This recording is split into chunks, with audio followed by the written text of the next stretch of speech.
Hello students, अब हम लोग डिटर्मिनेंट के फाइनल स्टेज पर आ गए हैं। अब यहाँ पर हम लोग प्रॉब्लम्स के टाइप्स की स्टडी करेंगे। ठीक है, तो जो प्रॉपर्टीज़ पढ़ी थी उनका यूज़ करना है और कुछ प्रॉब्लम्स को हम लोग स्पेसिफाइड करते हैं, उस टाइप की क्वेश्चंस अटेम्प्ट करेंगे और बाकी क्वेश्चंस को उनके बेस पर सॉल्व करेंगे। जैसे यहाँ फर्स्ट टाइप लिखा हुआ है, टाइप फर्स्ट हियर, 2 रोज और कॉलम्स बिकम आइडेंटिकल। एक्चुअली अब हमें जो प्रॉपर्टीज़ लगानी है उनकी हेल्प से कुछ ऐसा होगा कि कोई भी 2 रोज या कॉलम्स आइडेंटिकल बन जाएंगे। जैसे इस क्वेश्चन की बात करें और सपोज इसकी वैल्यू किसी ने पूछी है, मैंने सपोज कर ली इसकी वैल्यू डेल्टा है, और अब इसमें बात करते हैं किस प्रॉपर्टी का अप्लाई करें। तो मैंने किंग प्रॉपर्टी की बात की थी, तो मैं यूज़ कर रहा हूँ C1 इज़ रिप्लेस्ड बाई। अब C1 को क्यों रिप्लेस कर रहा हूँ, एक बड़ा नंबर है और इस बड़े नंबर को स्मॉल किया जा सकता है। कैसे? C1 इज रिप्लेस्ड बाई, अब इसमें दिमाग लगाना है, C1 प्लस, अब प्रॉपर्टी में तो प्लस ही आता है ना, यहाँ लिखूंगा -8 और इसमें देखा मैंने C3 को। मैंने क्यों देखा? क्योंकि मैंने ऑब्जर्व किया इसकी कैलकुलेशन, यहाँ लिखा मैंने 41, फिर प्लस -8 इंटू करस्पॉन्डिंग ये, तो 41 माइनस 40 कितना आएगा? 1 आ जाएगा। सेम प्रोसेस से देखा मैंने 79 माइनस 8 इंटू 9, तो कितना आएगा? 79 माइनस 72, ये 7 आ जाएगा। और सेम प्रोसेस से हम लोग देखेंगे इस 29 को, तो 29 माइनस ये आएगा 8 इंटू 3 मीन्स 29 माइनस 24, ये आ जाएगा 5। Means by applying this formula this is become equal to 1 7 5 1 7 5 5 9 3। Means जो कॉलम फर्स्ट था उसमें जो चेंज हुआ, बाकी कॉलम एज इट इज़ हैं। उसके बाद 2 columns become identical, the value of determinant will be 0। ये प्रॉपर्टी यूज हो गई। Got it? जैसे इस क्वेश्चन की बात करते हैं कि भाई इसकी वैल्यू फाइंड करो, इसको फिर मैंने मान लिया डेल्टा 1 सपोज। अब यहाँ देखा, यहाँ पर A लिखा है, यहाँ B प्लस C लिखा है, तो मैंने काम किया कि C3 को मैंने चेंज किया। कैसे? C3 प्लस C2, तो इसका मतलब C1 एज इट इज़ रहेगा, C2 एज इट इज़ रहेगा। अब जो चेंज होगा वो किस में होगा? C3 में होगा। ऐड करोगे तो यहाँ आएगा A plus B plus C, A plus B plus C, A plus B plus C। तो ये जो डिटरमिनेंट निकल के आया है उसमें मैं by the using the property of common, और you can say A plus B plus C को यहाँ से कॉमन ले सकते हैं। तो A plus B plus C कहाँ से? कॉलम 3 से, C3 से कॉमन लिया, तो क्या बचेगा? 1 1 1, A B C 1 1 1। Now C3 and C1 become identical, the value of determinant is 0, that's why A plus B plus C into 0 will become 0। अच्छा, इसके क्वेश्चंस और भी हैं, है ना? एक क्वेश्चन और ले लेते हैं, यहाँ पर मैंने मेंशन कर रखा है इस क्वेश्चन को। देखते हैं इस क्वेश्चन में क्या है। सपोज इस डिटरमिनेंट की वैल्यू पूछी गई, देखने में डरावना सा लग रहा है लेकिन ऐसा कुछ भी नहीं है। इसको फिर मैंने डेल्टा मान लिया। देखना, यहाँ साइन अल्फा है, कॉस अल्फा है और यहाँ ये लिखा हुआ है। यदि मैं साइन अल्फा प्लस डेल्टा का फॉर्मूला लगाऊँ तो बेसिकली अल्फा प्लस डेल्टा में है क्या? Sine A into cos B plus cos A into sine B. Means एक बार मुझे कॉस डेल्टा और एक बार साइन डेल्टा, ये सेटअप मुझे कुछ लेके आना है। और साइन अल्फा मेरे पास यहाँ लिखा हुआ है, कॉस अल्फा भी है। यदि हम लोग इस सेटअप को ध्यान से देखें कि ये जो साइन अल्फा है और ये जो कॉस अल्फा है वो तो यहाँ मेंशन है, तो देखो जरा, ये एक बड़ा सा सिस्टम है, इसकी वैल्यू ये लिखी हुई इतनी बड़ी सी है, तो इसमें से कुछ माइनस किया जा सकता है। अब इसमें से क्या माइनस करूं? इसमें से माइनस मुझे वही करना है कि साइन अल्फा टाइम ये आ जाए, मीन्स कॉस डेल्टा इंटू क्या आ जाए? C1 आ जाए। और माइनस का ही मुझे करना है क्या? Sine delta into C2। तो ऐसा करने पर मैंने इस सेटअप में इसी को माइनस कर दिया। समझ में आ रही है नहीं? जब मैं कॉस डेल्टा इंटू C1 लिखूंगा तो यहाँ क्या आएगा? Minus cos delta into sine alpha, तो माइनस का ये फैक्टर क्रिएट हो जाएगा, ये वाला समझ में आ रहा है ना, ये वाला फैक्टर माइनस का क्रिएट हो जाएगा यहाँ पे। और जैसे ही मैं इसमें साइन डेल्टा इंटू C2 करूंगा तो C2 ये कॉलम 2, और साइन डेल्टा का मल्टीप्लाई करूंगा तो minus sine delta into cos alpha, ये वाला फैक्टर माइनस हो जाएगा। Means applying this formula what is और दिस प्रॉपर्टी, तो मैं लिखूंगा C3 is replaced by, C3 में से माइनस करना है, क्या माइनस करना है मुझे या फिर प्लस करना है, minus times cos delta into C1, और क्या प्लस करना है, minus times sine delta into C2। इतना जब करोगे ना तो इस सेटअप में C1 में चेंज होगा, बाकी किसी में कुछ चेंज नहीं होगा। तो साइन अल्फा कॉस अल्फा, और यहाँ जो चेंजेस है बेसिकली उसको ज़ीरो बना देगा। ऐसे ही यहाँ पे साइन बीटा कॉस बीटा ये ज़ीरो आ जाएगा, और यहाँ पे साइन गामा कॉस गामा ये ज़ीरो आ जाएगा। तो तीनों ज़ीरो हो जाएंगे तो इसकी वैल्यू क्या हो जाएगी, ज़ीरो। ये कौन सी प्रॉपर्टी यूज़ कर ली हमने, प्रॉपर्टी यूज़ हो गई कि किसी भी रो या कॉलम में यदि सारे एलिमेंट ज़ीरो हो जाते हैं तो उस डिटरमिनेंट की वैल्यू क्या आती है, ज़ीरो हो जाती है। तो आइडेंटिकल वाली प्रॉपर्टी भी थी और ये ज़ीरो वाली प्रॉपर्टी भी यूज़ हो गई, ठीक है। तो इन ऐसे क्वेश्चन बहुत सारे मिलेंगे इस टाइप पर। तो अपना दिमाग क्या लगाना है हम लोगों को कि हमें उस क्वेश्चन को ऐसे सॉल्व करना है कि जिससे कोई ना कोई प्रॉपर्टी बन जाए और उसका आंसर निकल के आ जाए। अच्छा, ऐसे क्वेश्चंस में ज़्यादातर केसेस में आंसर क्या आएगा, ज़ीरो ही आएगा। यदि एक क्वेश्चन की और बात कर लें हम लोग, जैसे सपोज मैं इसको AP प्रॉब्लम बोल देता हूँ, क्योंकि इसमें जो टर्म्स होते हैं वो AP में लेता हूँ। जैसे मान लो मैंने कोई भी डिटरमिनेंट बनाया जिसमें नंबर्स ले लिए 2 3 4 5 10 15 6 12 18, मुझे इस डिटरमिनेंट को सॉल्व ही नहीं करना है। The value of determinant is zero, how, because terms are in AP। तो मैं क्या करूँगा, मैं C2 को रिप्लेस करूँगा, इसको किससे, C2 में से माइनस करूँगा C1 प्लस C3/2। आप कहोगे सर ये कैसे माइनस किया, क्योंकि जब टर्म्स AP में होते हैं then as we know if ABC are in AP then 2B equals to क्या होता है, A plus C। Then what is the value of B, it is the A plus C/2। Then what is the value of B minus A plus C/2, it is zero, yes और no. इस case में जो second column है ये सारा का सारा zero हो जाएगा। मीन्स ये प्रॉपर्टी अप्लाई करते ही 2 5 6 में कोई चेंज नहीं होगा, यहाँ आएगा 0 0 0। फाइनली ये 4 15 और 18, तो वैल्यू ऑफ डिटरमिनेंट क्या आ जाएगी, ज़ीरो आ जाएगी, यस और नो। अब क्वेश्चन में आपको आइडेंटिफाई करना है कि ये AP में है। कभी कभी क्वेश्चन ऐसा होता है कि बोल देते हैं AP में, तब कुछ सॉल्व करवाते हैं, है ना। ऐसे भी क्वेश्चंस देख सकते हैं हम लोग। जैसे मान लो क्वेश्चन इस तरह से उसने दे दिया कि भाई डिटरमिनेंट एक गिवन है 2y plus 4 3y plus 5 4y plus 6, ठीक है। यहाँ पे 5y plus 7 6y plus 8 7y plus 9, ठीक है। यहाँ पे 8y प्लस सपोज A है, 9y प्लस B है और 10y प्लस C है। अब देखिए ये जो डिटरमिनेंट है इसमें उस क्वेश्चन में इतना गिवन है ABC are in AP। Question कर रहा है then find the value of determinant. तो अल्टीमेटली मुझे ये समझ में आ रहा है कि ये जो टर्म्स हैं, मतलब ये जो टर्म्स हैं ये AP में 4 5 6 2 3 4, ये भी AP में, और ABC उसने AP दे दिया।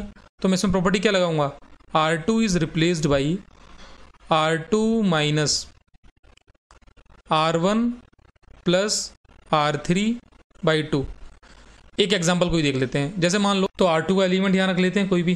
तो R2 का फर्स्ट एलिमेंट ले लिया 3y प्लस 5, माइनस में सिंप्लीफाई किया, यहाँ क्या आएगा R1 यानी 2y plus 4 plus R3 4y plus 6 whole upon 2। इसको सिंप्लीफाई करते हैं तो क्या आएगा ये 3y प्लस 5 माइनस यहाँ आएगा 6y plus 10/2 means it is 3y plus 5 minus 3y plus 5। The the value of this system is 0। तो सेम पैटर्न से ये सारे 0 हो जाएंगे। अच्छा, ABC को AP में क्यों गिवन है? क्योंकि जब इसमें सॉल्व करोगे ना तो ABC AP में तो ये भी 0 हो जाएगा। Ultimately the value of determinant is 0, क्योंकि जब इसको प्रॉपर्टी को लगाएंगे तो अपने पास जो R2 है वो R2 क्या बन जाएगी? 0 0 0 बन जाएगी। बाकी ये दोनों एज इट इज़ रहेंगे, तो वैल्यू ऑफ डिटरमिनेंट क्या आ जाएगी? 0 आ जाएगी। तो टाइप फर्स्ट की प्रॉब्लम्स आई थिंक ये समझ में आ गई होंगी सबको। ध्यान से समझें, बहुत सारे क्वेश्चन इस पर बनेंगे जो हमें सॉल्व करने हैं, ठीक है। चलिए, तो टाइप फर्स्ट की प्रॉब्लम के बाद हम लोग, यदि इसकी और प्रॉब्लम्स हैं, देखो प्रॉब्लम्स की कमी नहीं है, प्रॉब्लम तो बहुत सारी बनेंगी, अब आपको सॉल्व करनी है, ये डिस्कस करो, पूछो, ओके। अब हम लोग टाइप 2 की प्रॉब्लम्स की बात करते हैं। अच्छा, टाइप 2 में प्रॉब्लम्स क्या है? By using properties of determinants, है ना, और जो अपने पास आइडेंटिटीज़ थी उनका यूज़ करना है। तो एक्चुअली हर जगह हमें properties of determinant he use करना है। ये टाइप तो तुम ये मान लो बस पढ़ने के लिए बना दिए गए हैं। अल्टीमेटली जो मेन टास्क है वो क्या है कि हमें डिटरमिनेंट में जो बेसिक रूल्स है वो ध्यान देने हैं, प्रॉपर्टीज़ को यूज़ करना है, डिटरमिनेंट को सिंप्लीफाई करना है, ठीक है।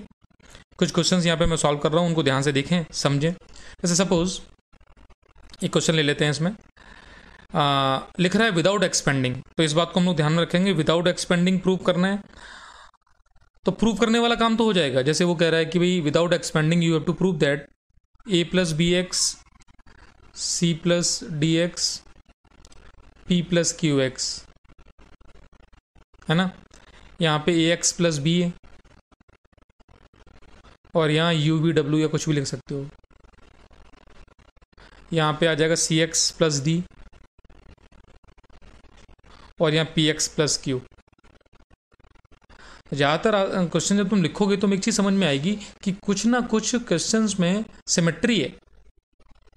देखो यहाँ पर भी सिमेट्री है। अब वो ये इस सिमेट्री को चेक करना है, समझना है। जो इसको समझ जाता है उसके क्वेश्चन इजीली हो जाते हैं, है ना। इसको प्रूफ किसके इक्वल करना है तो उसको भी यहाँ बना ही लेते हैं। उसने एक डिटरमिनेंट दे रखा है तो डिटरमिनेंट के इक्वल तो प्रूव कर लेंगे हम लोग, ठीक है ना। और कुछ मल्टीप्लाइंग फैक्टर भी है, तो यहाँ पे मैं इज इक्वल टू में लिख लेता हूँ। क्या क्या है वो देखते हैं। ए सी पी बी डी और यहाँ आ रहा है Q and you V W, और इसके मल्टीप्लाइंग फैक्टर में दिया हुआ है 1 माइनस एक्स स्क्वायर। एक्चुअली वो उधर लिखा हुआ है तो अपने पास स्पेस नहीं है उधर। ये प्रूव करना है। तो अल्टीमेटली टास्क ये होना चाहिए कि सब ये फैक्टर कॉमन होके आना है। अब सोचो इस फैक्टर को कॉमन कैसे बनाया जा सकता है, 1 माइनस एक्स स्क्वायर कैसे इस सिस्टम से बाहर निकाला जाए, इस पर टास्क करना है। अब इसको सोचना है हमें। जैसे मैं कहूँ कि a प्लस बी एक्स है, ठीक है। अब इसमें से कैसे मैं निकालूँ 1 माइनस एक्स स्क्वायर को, तो बिल्कुल तो एक्स स्क्वायर का टर्म्स क्रिएट करना है। अब एक्स स्क्वायर का क्रिएट करने के लिए कहीं ना कहीं एक्स से मल्टीप्लाई तो करना पड़ेगा, नहीं। जैसे मैं कहूँ मैंने यहाँ एक्स से मल्टीप्लाई कर दिया तो होगा क्या, ये ए एक्स स्क्वायर हो जाएगा और प्लस का बी एक्स हो जाएगा। अच्छा, मैं इसको यदि माइनस करता हूँ तो मेरे पास एक सिस्टम समझ में आ रहा है कि ए माइनस ए एक्स स्क्वायर हो जाएगा और बी एक्स से बी एक्स कैंसिल हो जाएगा, तो ये बात भी अच्छी है। अच्छा, इसमें ए कॉमन ले लूँ तो 1 माइनस एक्स स्क्वायर का फैक्टर क्रिएट हो रहा है। मीन्स एक चीज़ समझ में आ गई कि if R1 is replaced by R1 minus x R2, तो ये जो सेटअप बनना है वो कुछ ऐसा है। देखो जो पहला सेटअप है वो ये आ गया ना, ऐसे ये सेकंड बन जाएगा। इसमें जैसे इसमें कौन सा फैक्टर बचा, ए वाला, इसमें सी वाला बचेगा, इसमें पी वाला बचेगा।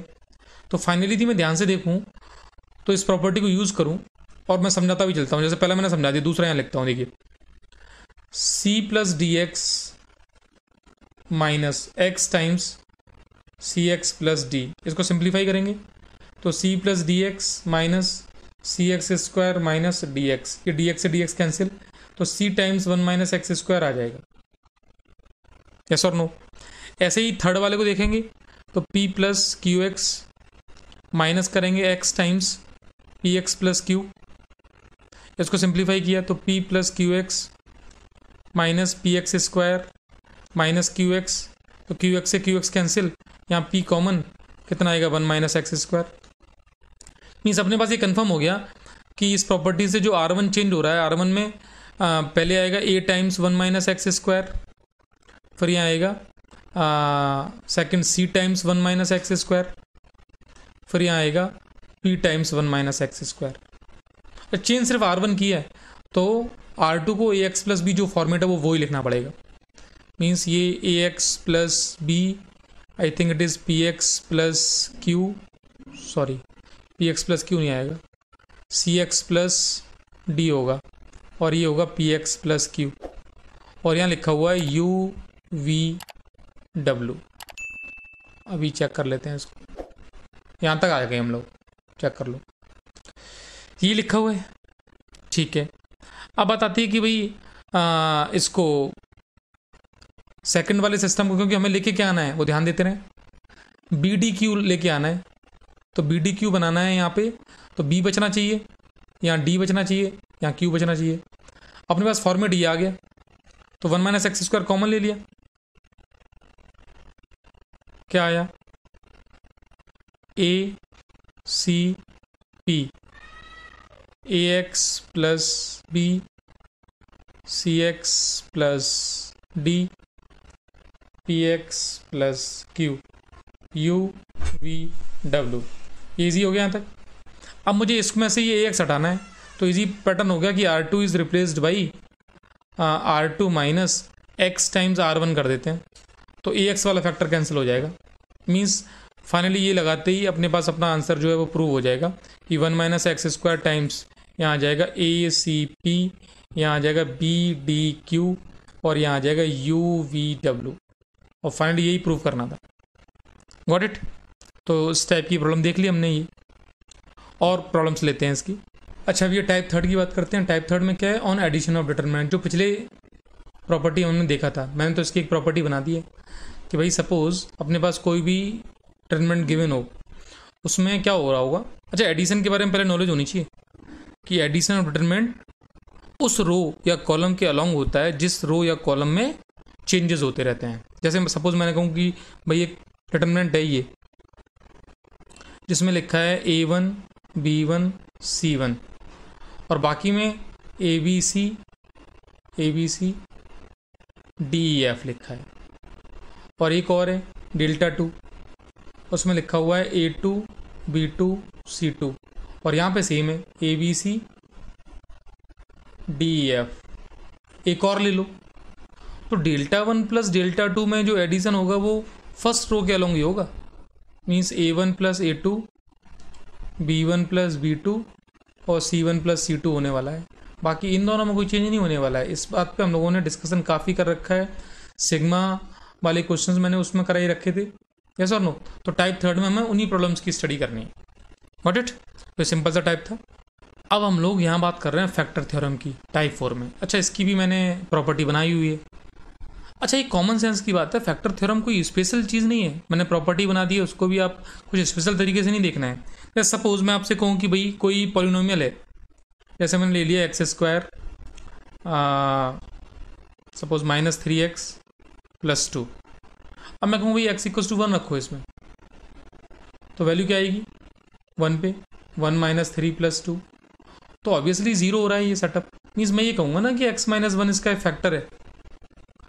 तो ये पॉलिनोमियल यदि x इक्वल्स टू 1 पे 0 हो रहा है, तो मैं इजीली ये लिख सकता हूँ कि x square minus 3x plus 2 is equals to x minus 1 times या समथिंग, यस और नो। इसी प्रॉपर्टी को हम लोग फैक्टर थ्योरम यूज करते हैं किसमें, डिटरमिनेंट में। मीन्स केस ये कि ये वैल्यू 0 होनी चाहिए, ये वैल्यू 0 मतलब डिटरमिनेंट की वैल्यू 0 होनी चाहिए। अब डिटरमिनेंट की वैल्यू कब 0 होती है, सपोज कोई 2 रोज आइडेंटिकल हो जाएं, कॉलम्स आइडेंटिकल हो जाएं, या फिर कोई एक रो या कॉलम पूरा पूरा 0 हो जाए। Got it. तो यहाँ फैक्टर थ्योरम में क्या करेंगे हम लोग, इफ मैंने उसमें बताया था इसका स्टेटमेंट क्या था, if we put x equals to alpha, और x equals to alpha put करने पर suppose number of rows identical हो रही हैं, है ना। अब नंबर ऑफ रोज से ही हम ये बता सकता हूँ कि ये फैक्टर उसमें कितनी बार इंक्लूड होगा। एक्चुअली मैंने कहा था कि if n rows become identical then x minus alpha to power n minus 1 will be a factor. Got it. इसी को हम समझेंगे। जैसे सपोज मैं आपसे ये कहूँ कि मेरे पास एक डिटरमिनेंट है 1 1 1, a b c, a square b square c square. ठीक है, अब इस डिटरमिनेंट में सपोज मैं a equals to b put कर दूं तो क्या होगा? तो कुछ नहीं होगा, ध्यान से देखो, C1 और C2 दोनों आइडेंटिकल हो जाएंगे। तो ये दोनों कॉलम्स आइडेंटिकल हो रहे हैं, इसका मीनिंग क्या हुआ? 2 कॉलम्स आइडेंटिकल हो रहे हैं, means a minus b to power 2 minus 1 will be a factor. Means ये 100% इसका एक फैक्टर मेरे पास आ गया a माइनस बी। सेम यदि मैं b इक्वल्स टू सी रख दूं तो फिर ये C2 और C3 आइडेंटिकल हो रहे हैं, that's why b minus c is a factor. Similarly c minus a is a factor. और सुनो, अब ये सिस्टम इसके इक्वल है।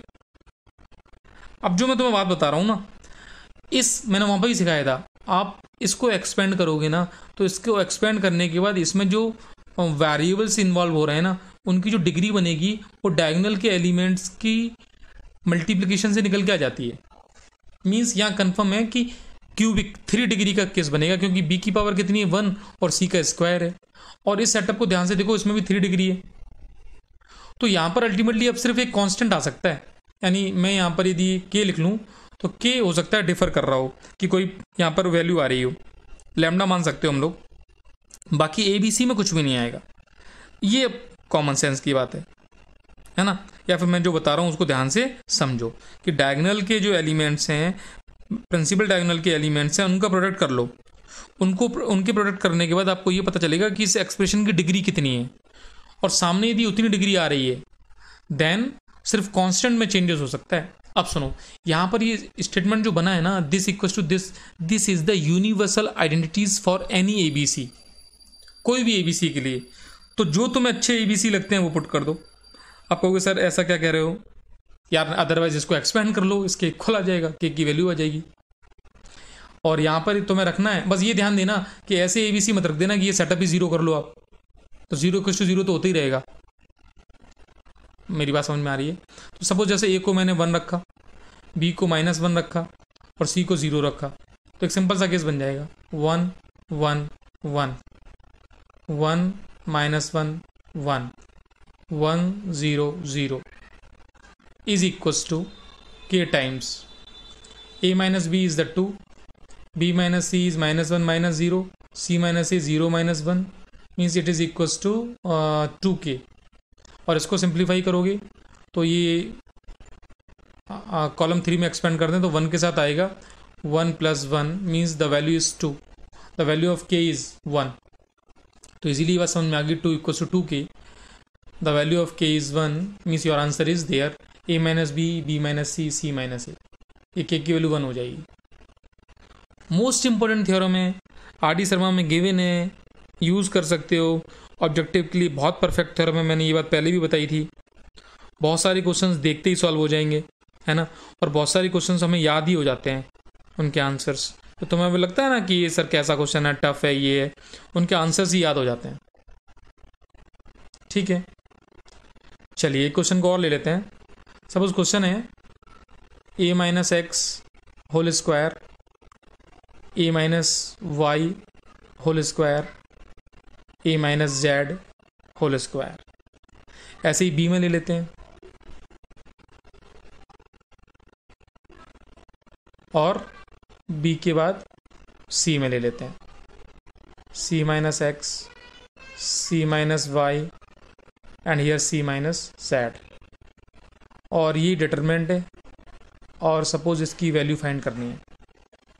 ठीक है, अब भाई इसकी वैल्यू फाइंड करनी है और क्वेश्चन लिखा है विदाउट एक्सपेंडिंग, आपको ये बताना है।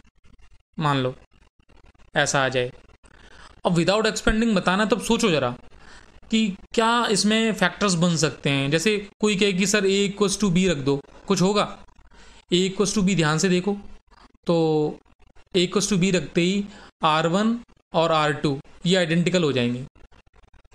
फिर b = c रख के देखो तो R2 और R3, फिर c = a रख के देखो, ये भी काम हो जाएगा।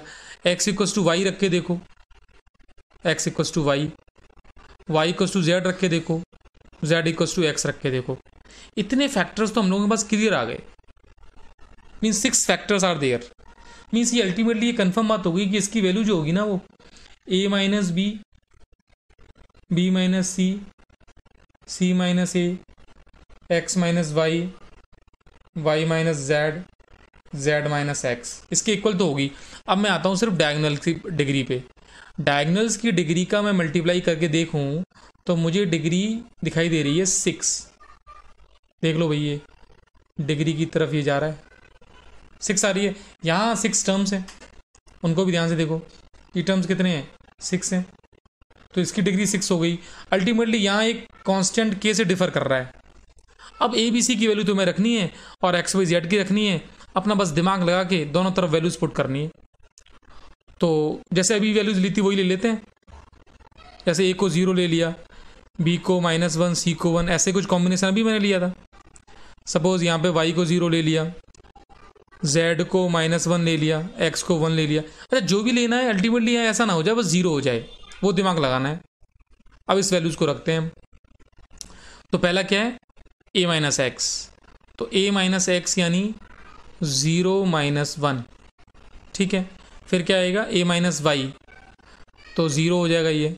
फिर आएगा a minus Z, a minus Z आएगा -1 का स्क्वायर, तो ये 1 स्क्वायर आ जाएगा, 1 ही हो जाएगा। अल्टीमेटली देखो b माइनस एक्स है, तो b क्या है? ये है, और x क्या है? ये है। तो b माइनस एक्स में क्या आएगा? -1 का स्क्वायर। फिर b माइनस एक्स का b माइनस वाई देखो, b माइनस वाई ये -1 का स्क्वायर ही होगा। फिर b माइनस जेड देखो, b माइनस जेड ये आएगा -1, b minus minus minus plus हो जाएगा, तो ये भी 0 है। फिर देखो c माइनस एक्स, तो c माइनस एक्स तो 1 - 1 ये भी 0 हो रहा है। फिर c minus y, c minus y 1 हो जाएगा। फिर देखो c minus z, c minus z 2 हो जाएगा। तो ये तो आ गई इसकी लेफ्ट हैंड साइड। यहाँ के लिखा हुआ है, सामने के फैक्टर देखो a माइनस बी, तो a माइनस बी क्या आ जाएगा? 1। फिर b माइनस सी, ये फैक्टर्स ऊपर ही लिखे हुए हैं। फिर b माइनस सी, b माइनस सी आएगा -2। फिर c माइनस ए 1। फिर x माइनस वाई 1। फिर y माइनस जेड 1। फिर z minus x, it is the -2। ठीक है, इसको सिंप्लीफाई कर लेते हैं। तो 1 0 1 4 1 0 0 1 2, ठीक है, इज इक्वल्स टू ये आ जाएगा -4 के। ओके, यहाँ सिंप्लीफाई किया, कहीं भी एक्सपेंड कर लो, तो जैसे 1 के अलॉन्ग कर लिया तो 2 आ गया, और 0 के अलॉन्ग होगा 0 प्लस 1 के अलॉन्ग होगा वो क्या आएगा? 4 आ जाएगा। फाइनली ये आ गया। तो हमारा सॉल्व करके देखो कितना आ रहा है ये। 2 यहाँ से, और 2 ही है ना, ठीक है। और सामने क्या लिखा हुआ? माइनस का 4 के। ये कैलकुलेशन ध्यान से देख लेना भाई, ये कैलकुलेशन गड़बड़ मतलब आंसर गड़बड़ हो गया। यहाँ पे इसका स्क्वायर था भाई, तो 4 आएगा ये फैक्टर। 2 तो कहीं आएगा ही नहीं ना, या तो स्क्वायर होगा या फिर 0 ही हो जाएगा या 1 होगा। 2 कैसे हो जाएगा? तो 1 के साथ 4 आएगा, तो 4 + 4 8 हो जाएगा, ठीक है। 8 इक्वल्स टू क्या आ गया? -4 के। तो के की वैल्यू कितनी आ गई? -2 आ गई।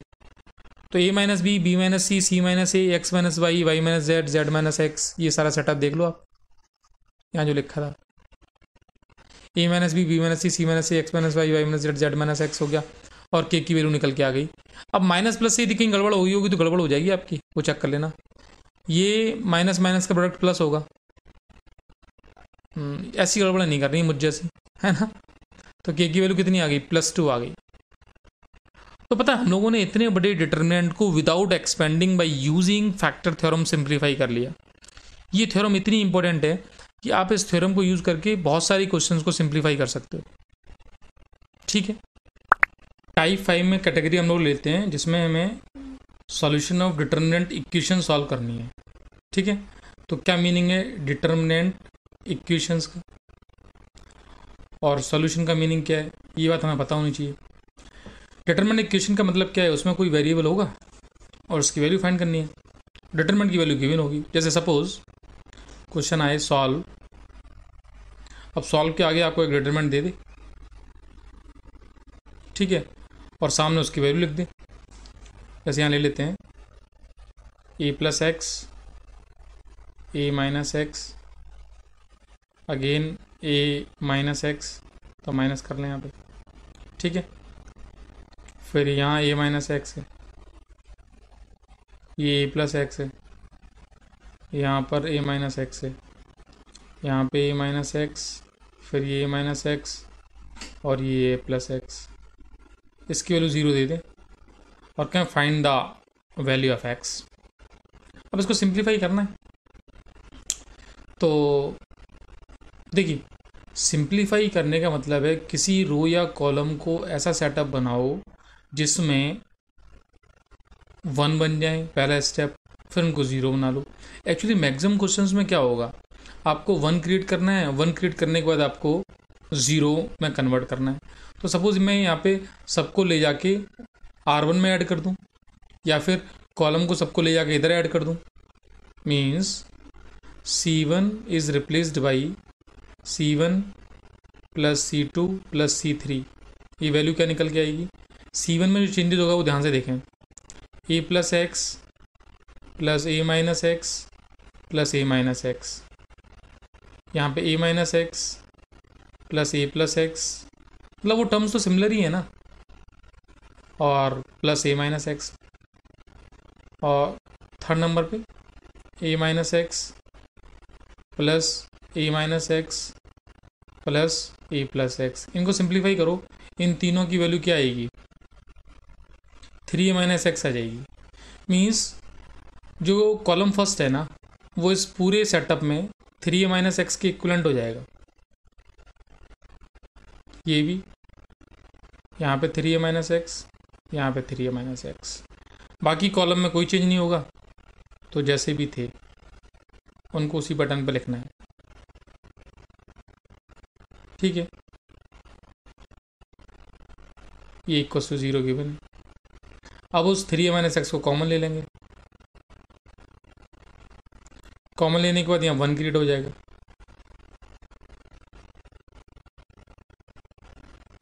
ठीक है ना, बाकी कोई चेंजेस है नहीं। अच्छा 1 क्रिएट होने के बाद बस इसको 0 बनाना है, उसके लिए R2 को चेंज कर देते हैं, R2 माइनस R1, और R3 को चेंज कर देते हैं, R3 माइनस R1। फाइनली यहाँ 0 मिल जाएगा। तो ये वाले जो चेंजेस हैं ना, वो इजी चेंजेस हैं और इनको हमें फॉलो करना है, याद रखना है। तो ये चेंजेस कर देते हैं हम लोग। इन चेंजेस से हुआ क्या, यहाँ आ जाएगा 1, यहाँ पे a माइनस एक्स, ये एज इट इज़, ये यहाँ 0 0, यहाँ पर देखो R2 माइनस R1 करो, तो इसमें से इसको माइनस करेंगे 2x आएगा, तो यहाँ पे 0 आ जाएगा। R3 माइनस जब R1 करेंगे तब यहाँ पे माइनस करेंगे तो यहाँ 0 आ जाएगा, और यहाँ पे 2x आ जाएगा, ठीक है। सॉरी, डिटरमिनेंट का साइन है इक्वल टू 0, ऐसा पाप नहीं करना है। बाहर क्या था, यहाँ 3a माइनस एक्स था।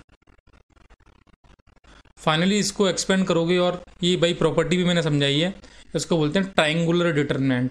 तो इसकी जो वैल्यू आएगी वो क्या आएगी, product of the principal diagonal elements, means your the value of determinant will equal to this into 4x square equal to 0। इसको सिंप्लीफाई करोगे तो यहाँ से x इक्वल टू कितना आ जाएगा, 3 और एक x क्या आ जाएगा, 0। ये दोनों x अपने आंसर्स आ जाएंगे। तो ऐसे बहुत सारी क्वेश्चंस हैं जिनको हम बोल सकते हैं कि भाई डिटरमिनेंट इक्वेशन है, जिनको सॉल्व कर रहे हैं। Okay, by using the determinant you can solve these type of equation also. What it, तो ये सारे टाइप्स की हमने स्टडी की, समझा उनको टाइप्स को। तो इन टाइप्स को इनलिस्ट करो, इनसे ये समझना है कि हमें बेसिक अप्रोच क्या लगानी है क्वेश्चन में, ठीक है। ओके।